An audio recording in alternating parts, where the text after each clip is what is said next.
trusting the hovering cameras to continue surveillance as they made superfluous rounds. Jules let out a single whistle, loud enough to pierce the roar of the falls. The air was even wetter here, and drops dripped from the hood of her cloak. A two-note reply came. Confirming only one life sign now appeared, she darted toward the factory. Her shoes were silent on the wet stone ground, and she selected her steps carefully so she didn't slip. She hoped her contact had disabled the building's external cameras, which her drones couldn't fool. If someone spotted her on those, she'd have to think quickly to explain her presence.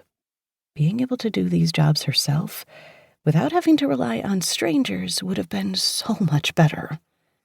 A figure waited inside a cracked door, and when she approached, the door opened to let her in.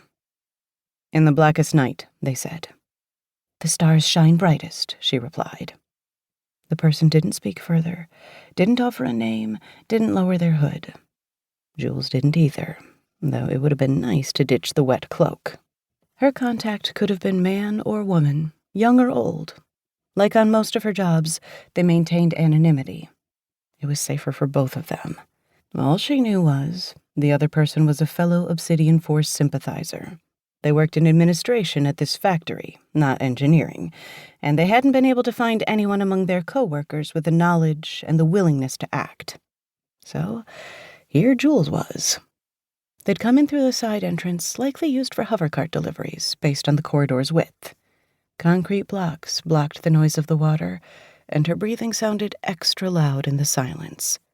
She shook water off her cloak and followed the person down a hall, then another, her clothes leaving a trail of drops behind her that would be easy to follow. The hum of machines soon filled the air, a comforting sound. A thrill electrified her at the challenge of the waiting job. These particular machines had, until recently, produced transistors used in ship navigation systems. Thanks to the Empire's desire to squash anyone who might question them, the facility, like many others, had been repurposed.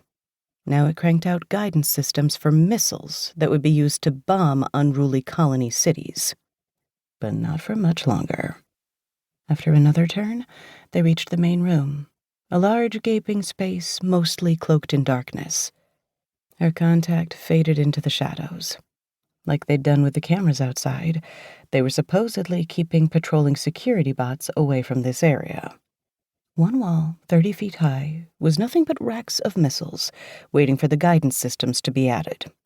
Row after row of silver tubes gleamed in faint light. She shuddered. Blowing the place up suddenly seemed like a preferable plan.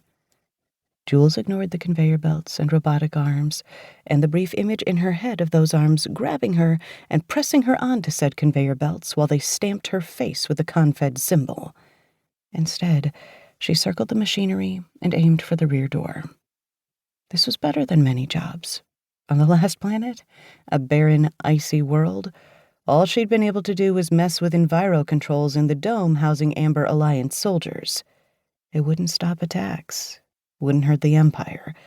It only made life chilly and uncomfortable for everyday soldiers. But it had made a statement that the colonists wouldn't stand for being occupied. Sometimes she took orders from her cousin Ezra, or more likely from his boss, whoever that was. But now, she always vetted the orders, no longer obeying without question.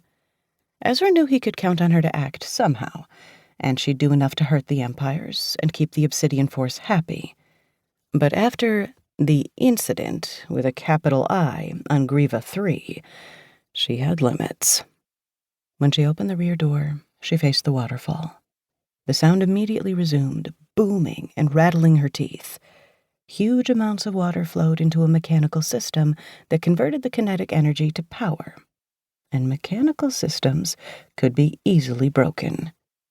If the building no longer took in water, that meant no more missiles. She checked, and there was no backup power system. The river was so large, no one expected it to stop flowing. And since the transistors they usually produced weren't as valuable as missiles, the Empire apparently hadn't considered it worth the effort. She had to make the machine's failure look natural, caused by aging infrastructure or a random accident. And it needed not to happen immediately.